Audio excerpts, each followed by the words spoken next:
দর্শক, আমি এই মুহূর্তে অবস্থান করছি রাজধানীর বনানীর চেয়ারম্যান বাড়ির সামনে। আপনারা জানেন যে আজ সকালে সড়ক দুর্ঘটনায় একজন গার্মেন্টস কর্মী নিহত হয়েছে এবং একজন গার্মেন্টস কর্মী গুরুতর আহত হয়েছে। তারই পরিপ্রেক্ষিতে গার্মেন্টস শ্রমিকেরা বনানীর চেয়ারম্যান বাড়ির রাস্তা অবরোধ করে রেখেছেন। আপনারা দেখতে পাচ্ছেন এই মুহূর্তে রাস্তার মধ্যে গার্মেন্টস ওয়ার্কার সহ সাধারণ মানুষ অবস্থান করছে। বিচারের দাবি নিয়ে তারা রাস্তা অবরোধ করে আছেন। আপনারা জানেন যে সকাল 7টার দিকে একটি মর্মান্তিক দুর্ঘটনায় একজন গার্মেন্টস শ্রমিক নিহত এবং একজন গুরুতর আহত হয়েছে।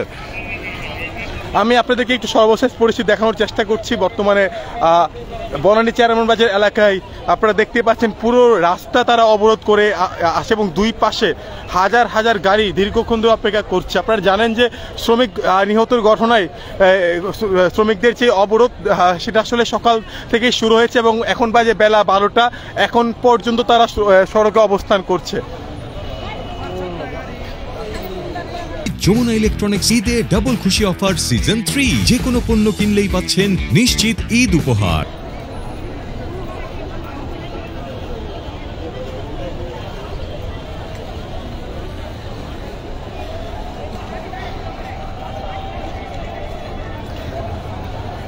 সকাল থেকে শ্রমিকরা রাস্তায় অবস্থান করছে তাদের সহকর্মীর বিচারের দাবিতে। আপনারা জানেন যে আজ সকালবেলা বনানী চেয়ারম্যানবাড়ি এলাকায় সড়ক দুর্ঘটনায় একজন শ্রমিক নিহত হয়েছে এবং একজন শ্রমিক ভয়ানকভাবে আহত হয়েছে। দর্শক, রাজধানী ঢাকার বনানীর চেয়ারম্যানবাড়ি এলাকায় সড়ক দুর্ঘটনায় নিহত পোশাক শ্রমিক নিহতের ঘটনায় তার সহকর্মীরা রাস্তায় অবরোধ করে আন্দোলন করছে এবং এই ঘটনায় আরেকজন শ্রমিক মারাত্মকভাবে আহত হয়েছেন।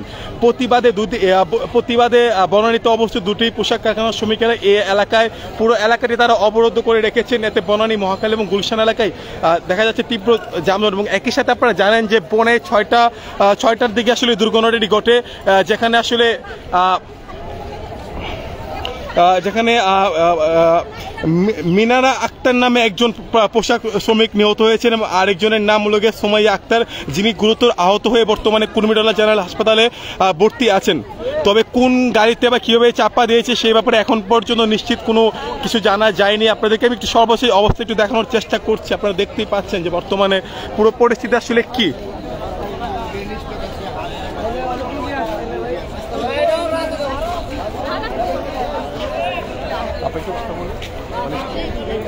মানে কি হয়েছিল আজকে সকালে?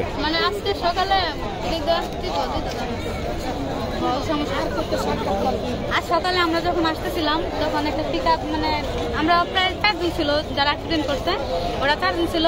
পিকআপ আসতেছে, ওরা সিগন্যাল দিছে কিন্তু পিকআপ মানে নাই, পিকআপ ওদের উপরে উঠাই দিছে। আচ্ছা, এখন আপাতত 3 জন মারা গেছে, আমরা শুনতেছি যেটা যে 3 জন মারা গেছে, একজন আহত হয়েছে। ওনাকে নিয়ে আসা হয়েছে, আবার নিয়ে গেছে এখান থেকে একজন লাশ নিয়ে গেছে, আর 2 জন নাকি ওদিক দিয়ে নিয়ে গেছে বাড়িতে। আমরা এতটুকু জানি। এখন আপনাদের চাওয়া কি? আমাদের চাওয়া হচ্ছে যে ড্রাইভার অ্যাক্সিডেন্টটা করছে ওকে ধরার জন্য। Thank you. দর্শক, আমরা একজন পোশাক শ্রমিকের সাথে কথা বলছিলাম, আন্দোলনকারী পোশাক শ্রমিক। উনি যেটা জানাচ্ছিলেন যে তার সহকর্মী একটি পিকআপের চাপায় আসলে উনি নিহত হয়েছেন এবং আরেকজন আহত হয়েছেন এবং এয়ারপোর্ট থেকে আসলে সকাল থেকেই বনানীর এই চেয়ারম্যানবাড়ি এলাকাটি তারা অবরোধ করে রেখেছে এবং আমরা দেখতে পাচ্ছেন যে পুরো গুলশান, বনানী, মহাখালী ধরে আসলে তীব্র যানজট দেখা দিয়েছে এবং একই সাথে তার সহকর্মীরা এই হত্যাকাণ্ডের সুষ্ঠু বিচারের দাবিতে আসলে রাস্তা অবরোধ করে তারা রেখেছেন এবং তারা আমাদেরকে যেটা জানিয়েছেন যে তার আরেক সহকর্মীর অবস্থা এখন পর্যন্ত গুরুতর, তিনি কুর্মিটোলা জেনারেল হসপিটালে চিকিৎসাধীন অবস্থায় আছেন।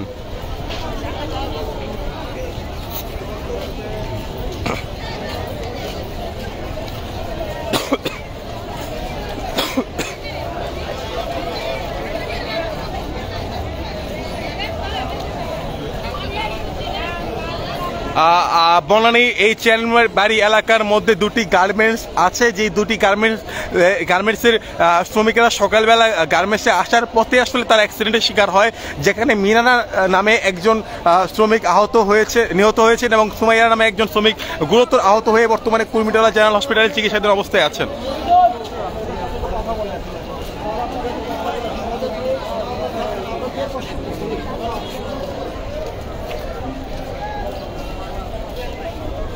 পুরো বনানী চেয়ারম্যানবাড়ি থেকে বনানী কাকুলি মোড় পর্যন্ত রাস্তা অবরোধ করে রাখা হয়েছে এবং আপনারা দেখতে পাচ্ছেন তার ফলে দুই পাশে তীব্র যানজট দেখা দিয়েছে। সেটা মহাখালী, গুলশান থেকে শুরু করে পুরো এলাকাটা আসলে যানজটে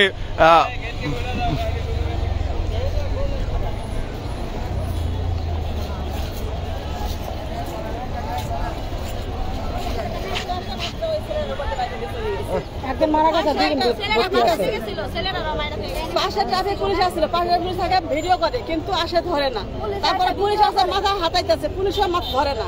তারপরে গ্রামের শ্রমিক বেচা যেতে পারে না, যারা যে রাস্তা ধরে ওরা ধরছে আর শ্রমিকরা আসে ওরা ধরছে, ধরে ওরা পানি পানি করে চিল্লাতেছে। কেউ একটা মেয়ে পানি গাড়ি পানি নিচ্ছে, একদম পানি নিচ্ছে, পানি নিয়ে ওদের মুখে টুকে দিচ্ছে। মারা গেছে দুজনে, জায়গায় একজন মারা গেছে, মেডিকেল একজন মারা গেছে। আর এখান থেকে কর্মীটর লাই আর একজনের কর্মীটা দিয়ে ফেরত দিচ্ছে। আমরা দেখলাম ওদেরকে অ্যাম্বুলেন্স দিয়ে নিয়ে গেছি।